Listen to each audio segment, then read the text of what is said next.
نحمده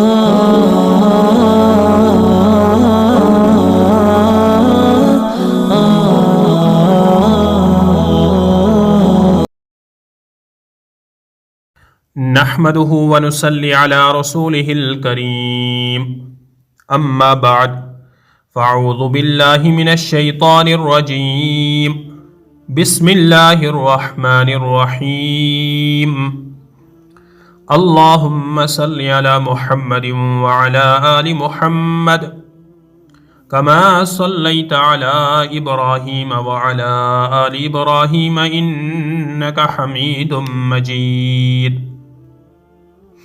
اللهم بارك على محمد وعلى آل محمد كما باركت على إبراهيم وعلى آل إبراهيم إنك حميد مجيد سبحان الله والحمد لله ولا إله إلا الله والله أكبر ولا حول ولا قوة إلا بالله العلي العظيم السلام علیکم ورحمۃ اللہ وبرکاتہ۔ مجھے امید ہے کہ آپ سبھی حضرات اللہ کے فضل و کرم سے عافیت سے ہوں گے۔ میں اللہ سے دعا کرتا ہوں کہ اللہ آپ کو ہمیشہ خوش و خرم رکھے اور دونوں جہان میں کامیابی نصیب فرمائے۔ محترم ناظرین و سامعین کرام، میرے اس یوٹیوب چینل بنانے کا مقصد یہی ہے کہ اس سوشل میڈیا دور کے اندر ہم دین کے پیغامات کو ہر گھر گھر کیسے پہنچائیں۔ آپ سے گزارش رہے گی کہ آپ میرے اس یوٹیوب چینل اسلامی معلومات کا مجموعہ اس چینل کو آپ سبسکرائب کریں، نوٹیفیکیشن کے بٹن آل پر بھی کلک کریں تاکہ آنے والے آڈیوز اور ویڈیوز کے پیغامات آپ کو آسانی سے موصول ہوتے رہیں۔ کمنٹ میں اپنی رائے کا اظہار بھی کریں، اس ویڈیو کو لائک بھی کریں تاکہ ہمیں حوصلہ افزائی ملتی رہے۔ قرآن و حدیث کی روشنی میں ہمارا موضوع زہد و رفاق کا 5واں حصہ۔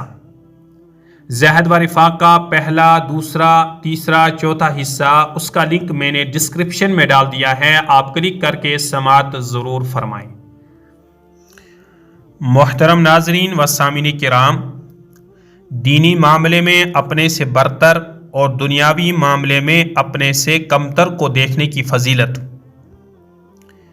حب مال و حب جہ انسان کے لیے انتہائی نقصان دہ ہیں۔ ان دو احادیث مبارکہ پر ہم روشنی ڈالیں گے، آپ بغور سماعت فرمائیں۔ دینی معاملے میں اپنے سے برتر اور دنیاوی معاملے میں اپنے سے کمتر کو دیکھنے کی فضیلت۔ حضرت عبداللہ بن عمر رضی اللہ تعالی عنہما سے روایت ہے کہ حضور اقدس صلی اللہ علیہ وسلم نے ارشاد فرمایا کہ دو خصلتیں جس مومن میں پائی جاتی ہیں اللہ جل شانہ اس کو شاکر و صابر یعنی کامل مومن لکھ دیتے ہیں، اور جس میں یہ دو خصلتیں نہ ہوں اس کو حق تعالی شانہ شاکر و صابر نہیں لکھتے ہیں۔